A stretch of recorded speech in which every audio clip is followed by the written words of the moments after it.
Despite best intentions, things have gone terribly wrong.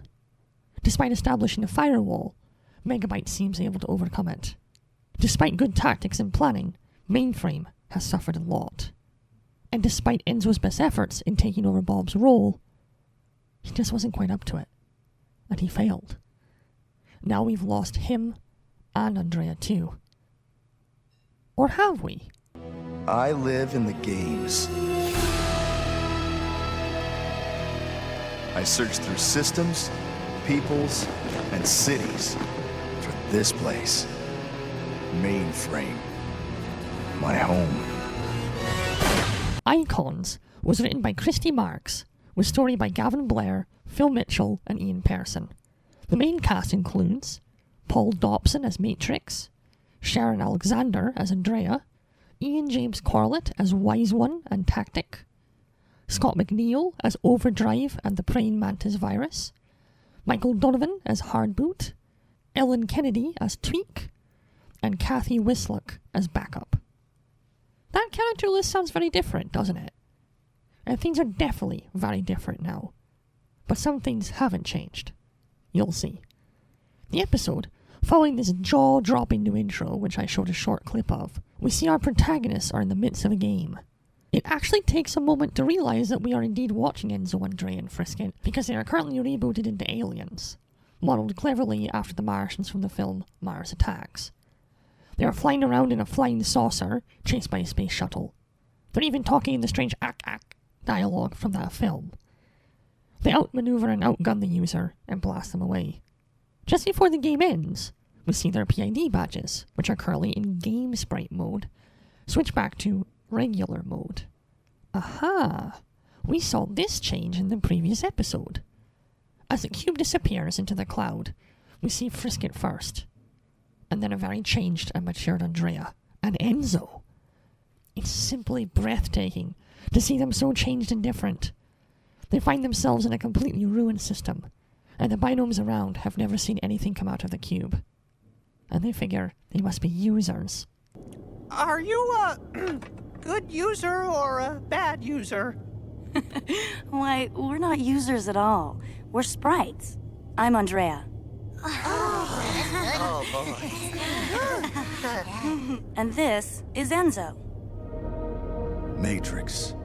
Call me Matrix.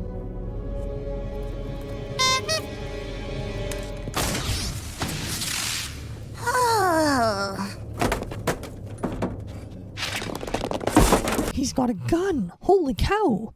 And have you noticed his metal eye? Where he got slashed in the tournament game. And look how cool Andrea looks, even though her outfit has become a little less practical. Perhaps 4 minutes in, you might start to get over the changes to our protagonists to absorb the current situation. The terrible state of the system. Andrea heads to see the command.com, while Matrix, sees if he can make any repairs to the system. There are so many great exchanges throughout here, but I'll circle back to their significance later. Matrix wanders off alone, using Glitch to get a scan of the system. As he does so, he detects a virus. He merely runs off in the direction that it was detected.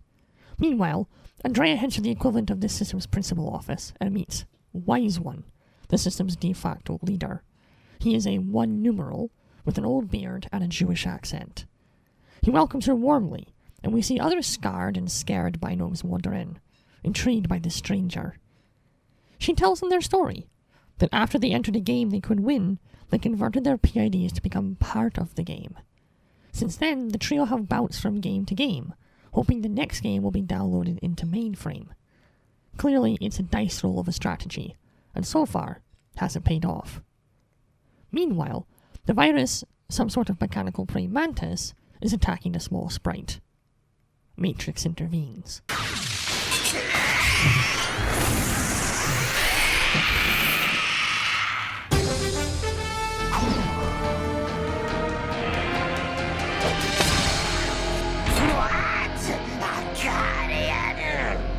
There's no Guardian here. I'm Matrix, the renegade. Please, renegade, mercy. Mercy? To a virus? Never.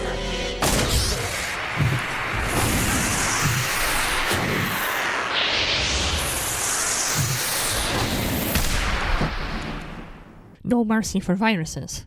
Not too hard to see where that philosophy came from, is it? He asks if the sprite, who we never get the name of, is okay, and the kid brushes him off, saying he doesn't need anybody. So Matrix shrugs and walks away to his surprise. Back at the central building, Andrea continues her story, uttering one of the most beautiful love sentiments I've ever heard. Lost and far away. How sad. Mainframe is Matrix's home. My place is with him. Just as our place is here. It's not much, but it's all we have. You won't have anything if you keep losing games. Matrix enters, telling Andrea he repaired a few tears and the like, but the system is on its last legs, and one more game will offline it permanently.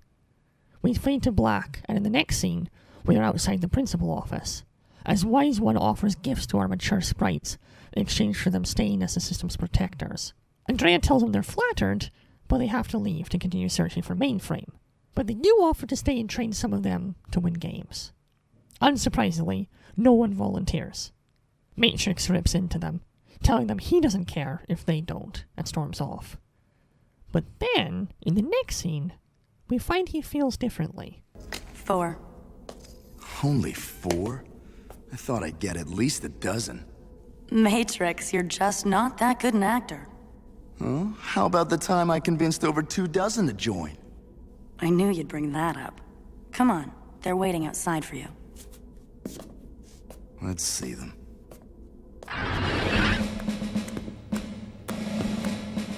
This is such nuanced and genius portrayal. His heroic nature shines through here when speaking with Andrea, and after all, he does help the system's volunteers make a difference. But he uses the tough guy exterior to push them to defend what they care about. It's simple, yet beautiful. Back outside, we meet our 4 new defenders: Barry, Gabby, ReBoot, and Jeff. Matrix starts into a speech about not liking to lose, which made me wince a little, and tells him it's not an option. And what timing! Here comes another GameCube. The others clear out to leave Matrix, Andrea, Frisket, and our 4 binomes to face the game. At the last minute, the sprite from earlier jumps in as well. They do a fun gag here, where he tries to jump Matrix like Enzo did to Bob, and just bounces off of Matrix's pecs. The game is Kron the Destroyer, a dungeon crawler game with some heavy sword and sorcery vibes. After getting game stats, Matrix gives them a small speech about needing to work as a team, and gives them code names. Barry is Overdrive, Gabby is Tweak, Jeff is Tactic, and ReBoot is ReBoot. The young sprite asks about him, and Matrix says he's getting his backup, which he interprets as a cool name. Then, they reboot. ReBoot!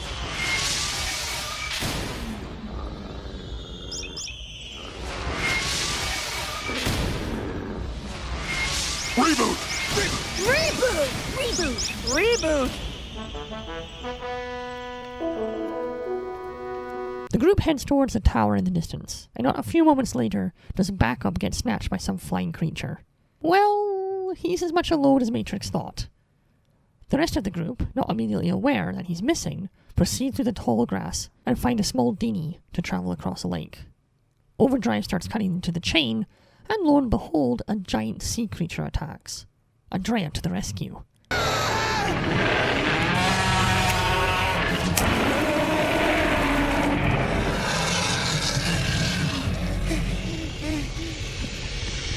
Climb on! It'll be the fastest way across!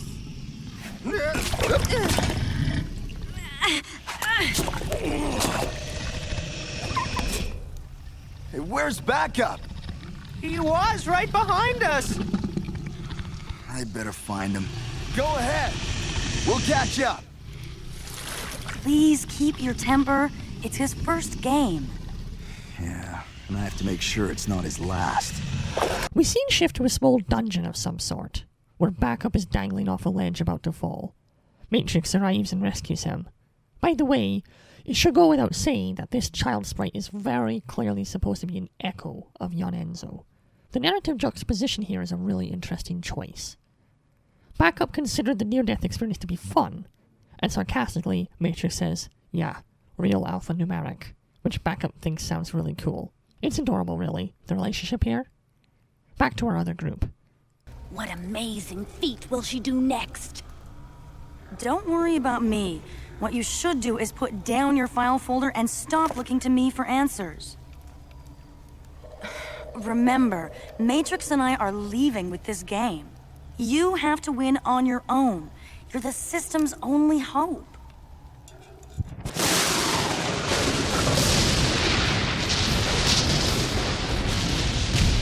We flash to outside the game, where we see the system starting to crash.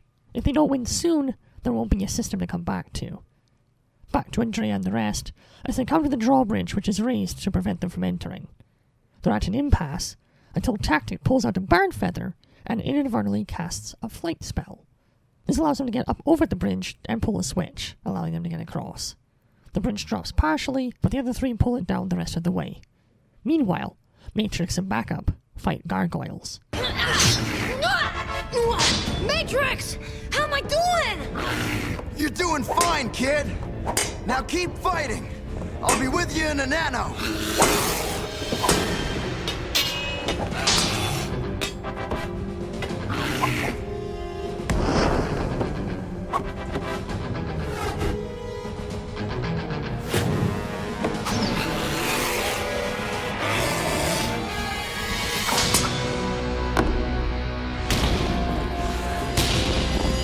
The two emerge victorious from battle and rush to catch up to the others.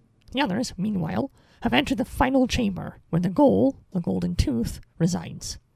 At the same time, the user, a warrior clad in chainmail and a skull helmet, runs in.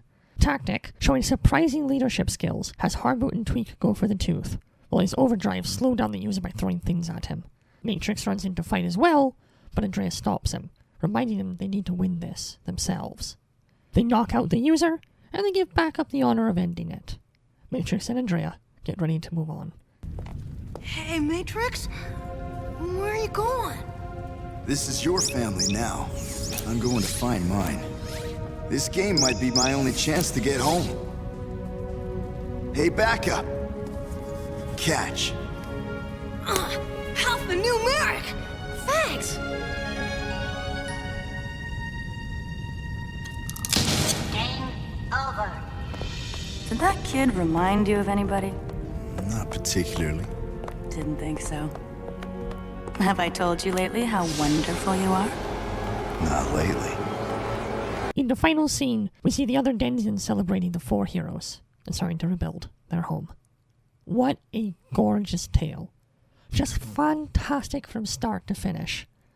There's two things here that make this an unforgettable introduction to the truly adult era of ReBoot. First, the parallel in structure to early episodes of the series, while evolving the art style and atmosphere. Essentially, they use the classic formula of crisis is established, crisis is solved in GameCube, but here and now, it carries a very different weight.